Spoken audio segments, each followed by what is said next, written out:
Արևերջին ունեինք նախատեսված երկու հանդիպումներ, մեկը Աստրախան, որն արդեն կայացավ, եւ մյուսը Աստանա, որը տեղի կունենա դեկտեմբերի սկզբերին։ Խոսքը գնում է իհարկե ամենաբարձր մակարդակի նախագահների հանդիպումների մասին։ Աստրախանը, ինչպես ձեզ հայտնի է, ավարտվեց մի համատեղ հայտարարությամբ, դեկլարացիայով, որը ավելի հումանիտար բնույթ է կրում, քան քաղաքական, եւ որպես այդպիսին թեև ինքնին ողջունելի է, որովհետեւ հումանիտար թեմաները մեր այս խնդրի մեջ կարևոր տեղ են զբաղեցնում, բայց այնուամենայնիվ քաղաքական լուծման առաջընթաց մենք այստեղ դեռ չենք տեսնում, ինչ տեղի կունենա Աստանայում, դեռ իհարկե կանխորոշելը հնարավոր չէ վաղը։ Այս ֆոնի վրա իհարկե կարևոր երկու հանգամանք կնշեի։ Առաջինը Ադրբեջան։ Ադրբեջանում հասարակությունը եւ ավելի շատ հավանաբար իշխանությունները պատրաստվում են ընտրությունների, որոնք տեղի պետք է ունենան նոյեմբերի 7-ին։ Սակավաթիվ, ջլատված, ջախջախված եւ փշուր եղած ադրբեջանական ընդդիմությունը արդեն իսկ հայտարարում է, որ Ադրբեջանում իշխանությունները պատրաստ են կեղծելու ընտրությունների արդյունքը, դե իհարկե այս ինֆորմացիայի մեջ առանձնապես նորություն չկա, զարմանալի կլիներ, որ ուրիշ բան տեղի ունենար Ադրբեջանում, բայց հետաքրքիրն այն է, որ նույնիսկ հիմա, նույնիսկ երբ ակնհայտ գերակշռող ուժեր ունի իշխանությունը իդեմս Ալիևի եւ Փաշաևների կլանների, նույնիսկ հիմա նախընտրական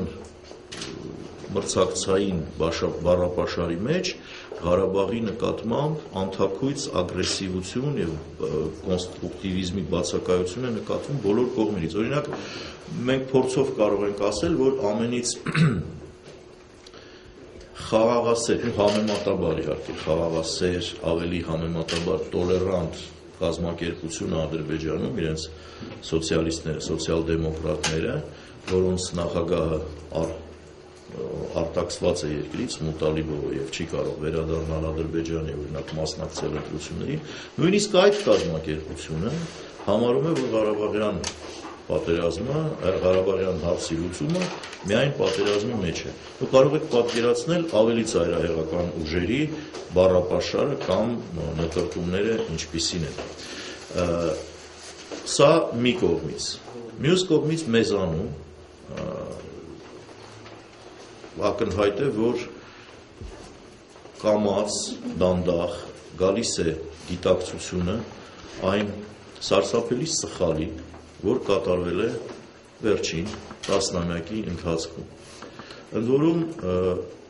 ոմանց համար այսօր են աչքերը բացվում, ոմանց աչքերը այսօր են բացվում, ոմանք էլ ժամանակին զգուշացնում էին, որ սա սխալ ճանապարհ է։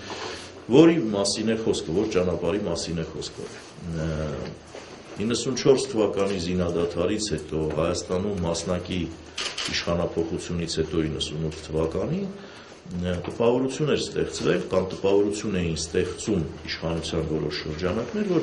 մենք այնքան դրական, մենք այնքան ճիշտ, այնքան արդար եւ այնքան հաղթող դիրքի վրա ենք միջազգային ասպարեզներում մարտի դաշտում տարած հաղթանակից հետո, որ մենք կարիք չունենք շատ խորանալու քարոզչության մեջ, մեր դիրքը բացատրելու մեջ, դա բոլորին պարզ է, ամբողջ աշխարհը գիտի, որ մենք արդար ենք, մենք արդեն այն ժամանակ դաշնակցությունը հասկանում էր, որ սա սխալ ճանապարհ է, որ դու պետք է միշտ ապացուցես քո ճշմարտացիությունը, որովհետև փոխվում են ժամանակներ, փոխվում են պատգամավորներ, օրինակ պատկերացրեք, որ միջազգային պարլամենտական վեհաժողովներում այս 10 տարվա մեջ ամբողջությամբ գրեթե կազմը պատգամավորների փոխվել է, եւ ուրեմն նոր մարդիկ են գալիս, նոր շահերով, նոր կապերով, նոր պարտավորություններով, նոր մոտեցումներով, ուրեմն պետք է սրանց հետ էլ աշխատել։ Մեզ մոտ դա մի քիչ բաց էին թողել։ Մի քիչ արթնացանք իհարկե Կիրիլովի զեկույցից հետո, Եվրախորհրդարանում ներկայացված Կիրիլովի զեկույցից հետո, կարծես թե ինչ-որ շարժ սկսվեց եւ շատ քչերը գիտեն, իսկ հիմա դուք էլ կիմանաք, որ մինչեւ այդ Կիրիլովի ռիպորտը առնվազն 4 նման նախաձեռնություն այդպիսի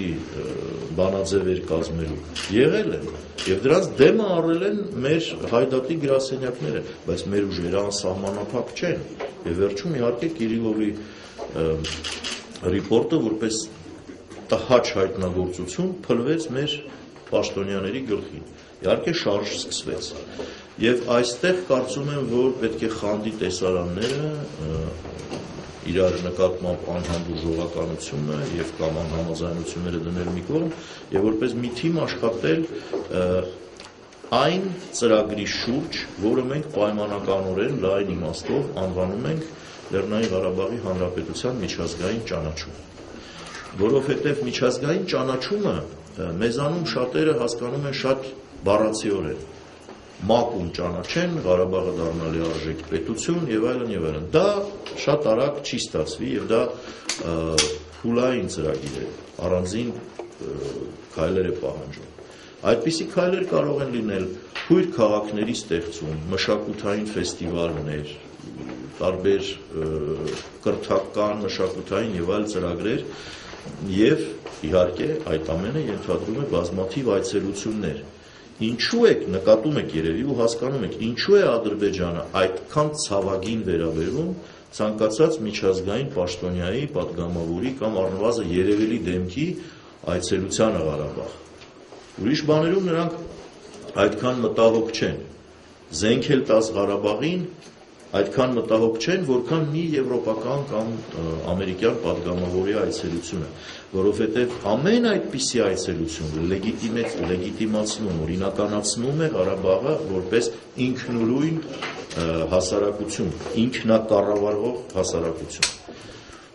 Դրա համար նրանք ցանկացած այնտեղ այցելած պատգամավորի հայտարարում են persona non grata, անընդհատ հետապնդումներով, անընդհատ միջազգային հիստերիայով փորձում են այդ process-ը կանխել։ Ինչ է սա նշանակում։ Սա նշանակում է, որ հենց այդ կետին մենք պետք է խփենք։ Եվ բարեբախտաբար վերջերս վերջին ժամանակահատվածում անցած ամսվա երկրորդ կեսին ընդամենը հաջողվեց երկու պատվիրակություններ բերել Հայաստան, որոնք հենց Ղարաբաղի հարցով էին եկել այստեղ, որոնցից մեկը վերջինը, որ կազմակերպված էր Հույդա Հայդատի Եվրոպայի հանձնախմբի կողմից, հաջողվեց նաև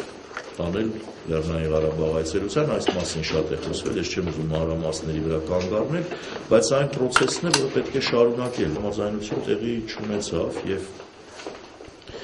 երկու ստեկ կարծում եմ սխալներ թույլատրվեցին այդ մասին խոսելը, ընդդիմությունը իրավունք չուներ գիտակցելով, որ չի հաջողելու այս հարցը այդքան առաջ տանել, իշխանությունն էլ կանտեղեր, որ պարտավոր է զիջի, որպեսզի չվնասի ավելի կարևոր շահեր, քան այն պահի շահերը, որ թվում են շատ երևացող եւ նկատելի։ Եվ հիմա մենք գտնվում ենք մի իրավիճակի մեջ, երբ հարցը չի բացառվում, որ դեկտեմբերի սկզբերին վերջապես դրվի քվեարկության, կանխատեսել թե ինչ կլինի ես այս առումով չեմ ուզում, բայց հասարակության մեջ կարծում եմ, որ այս ամբողջ քաշքշուկի պատճառով առաջացավ բավականին անառողջ մթնոլորտ, որովհետև ճիշտ գիտակցում ինչ է նշանակում Լեռնային Ղարաբաղի Հանրապետության ճանաչում, տեղի չի ունենում։ Իսկ իրականության մեջ Լեռնային Ղարաբաղի Հանրապետության ճանաչման պահանջը որքան էլ արդար է, որքան էլ հասկանալի է, որքան էլ էմոցիոնալ իմաստով կարևոր է եւ անհրաժեշտ է թվում, միևնույն ժամանակ առաջացնում է որոշ հարցականներ։ Եթե դու Ղարաբաղի Հանրապետությանը ճանաչում ես այսօր, միջազգային հանրության մոտ հարց է առաջանում, ուրեմն դուք մինչև հիմա չէիք ճանաչում, հա։ Ուրեմն ինչ է նշանակում ձեր միջկառավարական բյուջեին միջկառավարական վարկի տրամադրումը, ընտրությունների ճանաչումը, միջպառլամենտական հանձնաժողովը, ձեր կապերը, ձեր այն հանգամանքը, որ Լեռնային Ղարաբաղի բնակչությունը հայկական անձնագրեր ունի, այն հանգամանքը, որ Լեռնային Ղարաբաղի Հանրապետության տարածքում գործում է հայկական դրամը, տեղադրված են հայկական բանկեր, այսինքն մենք կարող ենք ինքներս հայտնվել բավականին տարօրինակ վիճակի մեջ, որովհետև մի շարք հարցեր լուծելով ճանաչումը առաջացնում է մի շարք հարցեր, որոնց պատասխանները առնվազն պետք է պարզ լինեն առաջարկողների համար։ Հավանաբար մեծամասնության համար պարզ չեն, դրա համար էլ նրանք այս խնդրին վերաբերում են որոշակի զգուշավորությամբ։ Բայց սրա այս ամեն ինչի լուծումը կար, մեր կողմից ժամանակին առաջարկվել էր և հիմա այն միջայլոց օրակարգի մեջ է, ազգային ժողովի մեծ օրակարգի մեջ է, մի փաստաթուղթ ազգային ժողովի հայտարարության նախագիծ, որտեղ այս բոլոր հարցերի պատասխանները տրվում էր և առանց իրավաբանական սայթակելի վտանգավոր հողի վրա կանգնելու տրվում էին բոլոր պատասխանները մեր հարաբերությունների, մեր պարտավորությունների, մեր երաշխավոր լինելու մասին և այն մասին, որ այսօրվա վիճակը պատերազմի հետևանք է, իսկ այդ պատերազմի հետևանքների պատասխանատու Ադրբեջանն է։ Եթե այս փաստաթուղթը ժամանակին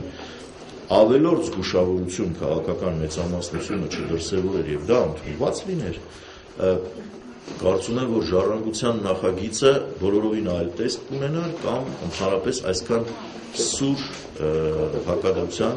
չէր հարուցը ցույց է տալիս, որ մեր երկրում կարող է հանկարծ գիշերը ճանապարհային քարտեզ ծնվել առանց բնակչության, քաղաքական ուժերի գիտության, դա այսինքն դրա համար էլ ասում եմ, որ չեն բացառում, բայց միշտ առաջանում է մի հարց, միշտ մեր հասարակությանը, Ադրբեջանի հասարակությանը և միջազգային հասարակությանը մի թյուրիմացության մեջ են գցում։ Խոսքը գնում է այն մասին, որ երկու կողմերը համաձայնություն են տվել մադրիդյան սկզբունքներին։ Բա որ երկու կողմերը համաձայնություն են տվել, ինչ չեն ստորագրում։ Ինչ չեն ստորագրում, ինչ որ մի վերջնական կամ նախանախավերջնական փաստաթուղթ։ Ուրեմն այդպես էլ չի։ Դրա համար շատ հավանական նման ճանապարհային քարտեզի հանկարծակի ծնվելը չեմ նկատում, բայց բացառել է շին ժամանակներում մենք նկատել ենք, որ Մինսկի խմբի համանախագահների բառապաշարի մեջ մեզ համար ոչ դուրեկան տոնայնություն է սկսում երևալ։ Ասելով երևութապես նույնը, նրանք միևնույն ժամանակ օրինակ սկսում են Ստեփանակերտ/Կանքենդի գրել։ Հասկանում եք, նրանք սկսում են նորից տարածքների բնութագրումներ տալ ինչ-որ։ Ես օրինակ համարեի ճիշտ, որ մեր կողմը, հայկական կողմը, լայն իմաստով ոչ միայն Ղարաբաղը, բայց Հայաստանը նաև, պարտադրեր, պահանջեր, որ եթե դուք գրում եք Ստեփանակերտ/Խանքենդին, ուրեմն գրեք Լաչին Բերձոր, Քելբաջար Քարվաճար, և եթե դուք գրում եք Շահումյանի մասին Գերանբոյ, ուրեմն գրեք նաև Շահումյանը, այսինքն պարիծետ, ուրեմն պարիծետ։ Հիմա ինչ վերաբերում է ռազմագերիներին, իրականության մեջ ռազմագերի չկա։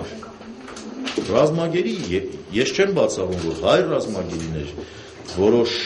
նյութեր թույլ են տալիս ենթադրելու, որ հայ ռազմագերիներ Ադրբեջանում դեռ կան, որտեղ ռազմագերին դա ցանկացած գերի վերցրածը չի։ Դա զենքով կռվող կոմբատանտն է, որ ընկել է գերի։ Իսկ գերեվարված հովիվները, որոնց բանտերում սպանում են, դրանք ռազմագերի չեն, դրանք քաղաքացիական բնակչություն են, խաղաղ բնակչություն են։ Հիմա պատկերացրեք, որքանով պարիծետային կարելի է համարել, եթե Ադրբեջանում կա հայ զինվոր գերի, իսկ Հայաստանում կա ադրբեջանցի զինվոր,